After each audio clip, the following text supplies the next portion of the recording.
Clara, je vous dis bonsoir. Je dis bonsoir à toute la classe, à tous les auditeurs. Et vraiment, merci pour l'émission. Merci vraiment d'être là tous les jours, à mettre des cœurs, à partager. Et vraiment, le combat, il continue. On n'aura pas de répit, puisque en face, il ne nous laisse pas souffler. Donc, éclaireur, ce soir, je voulais parler de ce fameux évêque-là. Mais avant, j'aimerais dire deux mots de ce scélérat-là qui est en Mauritanie et qui a pété un câble, on dirait, parce qu'il subit le soleil de plomb de la Mauritanie. Voilà, lui parle de coup d'État, de faire partir Ado, mais je pense qu'il s'est mis le doigt dans l'œil. Et voilà, donc ça me permet de parler de ce Marcellin Kouadio, l'évêque de Daloa, qui a fait une sortie. Et dans ses propos, vraiment, on sent de la haine, quoi. Vraiment, tout ce qu'il a listé comme bilan négatif du Prado, franchement, c'est décevant. Parce que je ne comprends pas un homme de Dieu qui est censé appeler à apaiser les cœurs, prononce des discours, des propos vraiment désobligeants. Donc franchement, c'est malheureux. Et il a même parlé, il y a un élément qui m'a interpellée, c'est quand il dit que des hommes politiques qui appellent à la réconciliation alors qu'au fond, ils ont des gilets pare-balles. Il veut parler de qui? Moi, on n'est pas bête, hein, on sait lire entre les lignes. Moi, je pense qu'il voudrait parler du président Ouattara.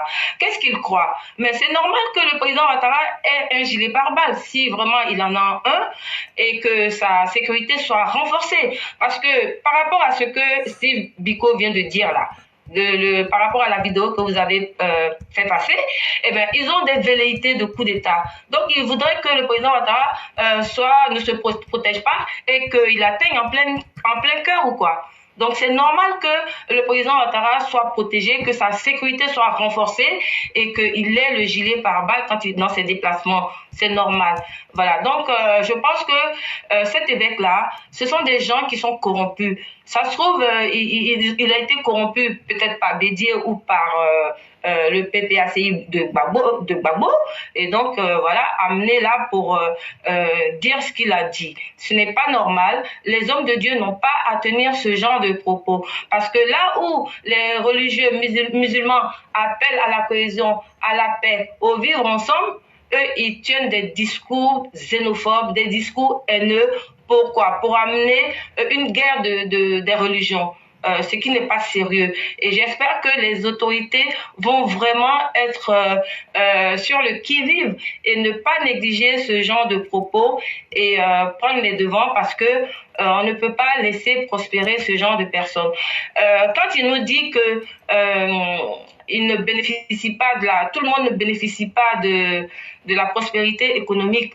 Je trouve que ce n'est pas juste, parce que quand ils vont en Israël en pèlerinage en Terre Sainte, ils sont subventionnés. Quand ils vont à Lourdes en pèlerinage, ils sont subventionnés, tout comme les musulmans quand ils vont à la Mecque. Donc c'est la même chose, il n'y a pas de différence de traitement. Donc qu'ils arrêtent un peu de mentir et de dire tout et n'importe quoi. Parce qu'en fait, cet évêque-là, je pense, c'est comme s'il était en fait en campagne pour, je sais pas, le PPACI ou Bédier. Parce que c'est Bédier et Gbagbo, ils se voient encore candidat en 2025. C'est très bien que Gbagbo ne soit pas sur la liste électorale. Et ça, ce n'est pas négociable. Et j'espère que le président Ouattara ne va pas lui accorder l'amnistie pour espérer qu'il soit sur la liste électorale. Donc vraiment, Gbagbo, la messe est dite.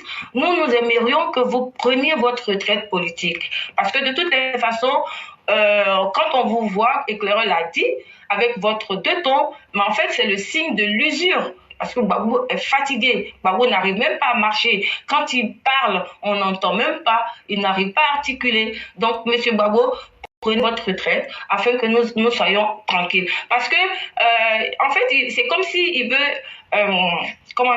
engager un bras de fer avec le pouvoir en place. C'est la justice qui a tranché. Donc, allez voir la CEI pour que les choses changent, je ne pense pas que ce soit nécessaire. Donc voilà, moi je pense que Gbagbo doit peut-être s'orienter vers autre chose. Son nom est déjà sali. Et c'est lui qui l'a sali, ce n'est personne d'autre. Parce que Gbagbo, il a à son compteur 3000 morts. Il a la mort de Gueye, la mort de Rose Doudou, la mort de, comment il s'appelle, Yves Lamblin, et de Guy-André Kiffer, dont on ne sait pas où est passé son corps, de Jean-Hélène. Donc, tous ces morts, toutes ces personnes décédées sont à mettre au compte de Gbagbo. Donc, il ne peut pas nous dire qu'il est sain, comme vous l'avez dit, éclaireur, à un moment. Donc, Gbagbo, vous êtes responsable des 3000 morts. Donc, on ne peut pas passer par perte et profit votre rôle néfaste joué dans cette crise, dans la crise. Donc voilà ce que je voulais dire par rapport à Gbagbo. Okay. Merci éclaireur de m'avoir écouté. Cher mère, c'est moi qui vous dis merci. Et surtout, vous avez évoqué un point. Vous voyez, on ne peut pas tout détailler, mais vous avez évoqué un point. Et c'est ce que je demande souvent aux intervenants. C'est en fonction des zones d'intérêt qu'on peut approfondir les connaissances. Sinon, moi, je ne peux pas développer toutes les thématiques. Mais parlons du gilet pare-balles. Les militants mondiaux, ça fait honte. Chers militants, si le président est bien protégé, ça veut dire que le pays est bien protégé. Ça veut dire que la qualité des forces de défense et de sécurité est au point. Ça veut dire aujourd'hui qu'eux-mêmes, ils reconnaissent que les tentatives de coup d'État et d'assassinat, là, ça ne marche pas. Et donc, ça veut dire qu'on doit dire merci à nos forces de défense et de sécurité. C'est ce que ça veut dire. Ça veut dire, en français simple, pourquoi toi, Ouattara, là, on cherche à te tuer, mais tu ne veux pas enlever, tu ne veux pas laisser qu'on a qu'à te fusiller. Mais on peut être mauvais jusqu'à ce point-là, jusqu'à venir décréter la mort d'un président de la République. Parce que c'est ce que ça veut dire. S'il n'a pas gilet pare-balles, là, ils vont prendre pistolet, puis ils vont tirer sur lui, et puis il va mourir. Non, non, non. C'est pas comme ça. À travers la protection dont bénéficie le président, chers Ivoiriens, soyez fiers de savoir que votre armée est là. C'est pourquoi les djihadistes, quand ils viennent en Côte d'Ivoire, cassent leur gueule. Soyez fiers de vous-même. Ouattara ne peut pas se protéger sans protéger les Ivoiriens. C'est pourquoi nous avons une paix, malgré que nous sommes entourés de pays djihadistes et de pays déstabilisés et déstabilisateurs. Mais ce qui est le plus intéressant, c'est que si on était les seuls à avoir des présidents protégés, peut-être que d'une certaine façon, en réfléchissant par l'absurde, ça aurait été un objet de honte. On dit, mais pourquoi vous protégez votre président? On aurait eu honte de cela.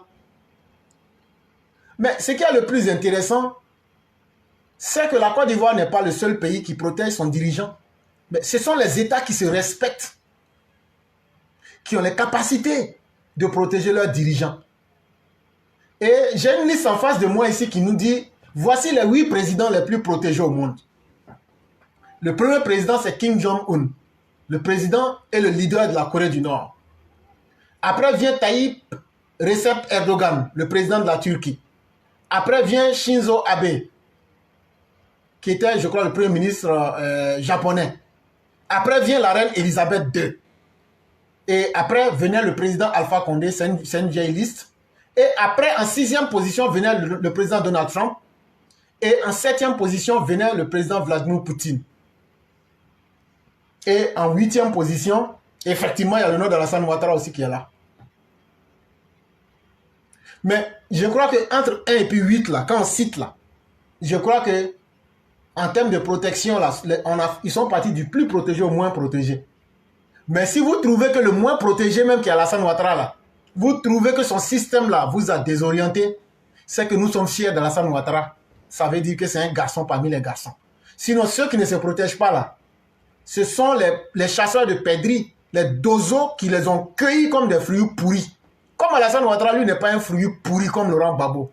Il n'est pas un zozo comme Bédier qui s'est fait ramasser par des zézins et des baillefouets. Donc là, Alassane Ouattara, vous voulez que lui se comporte comme un fruit pourri. Vous voulez qu'il se comporte comme un Bédier. Alassane Ouattara n'est pas de la trempe de ces personnes sans valeur. Il se comporte en homme digne. Il sait se protéger et il sait protéger sa nation. Et nous sommes fiers de lui. Et si c'est l'Église catholique romaine qui devrait venir faire l'apologie des assassinats, je crois que ça ne nous surprend pas que vous ayez fait les inquisitions et les pogroms avec les autodafés. Ça ne nous surprend pas de vous. En réalité, vous êtes baignés dans le sang. J'ai dit que je n'aime pas parler de religion. Sinon, vous allez me taxer d'anti-religieux. Voilà des gens, chaque dimanche, qui s'en vont boire le sang humain. Me dira-t-on, c'est symbolique.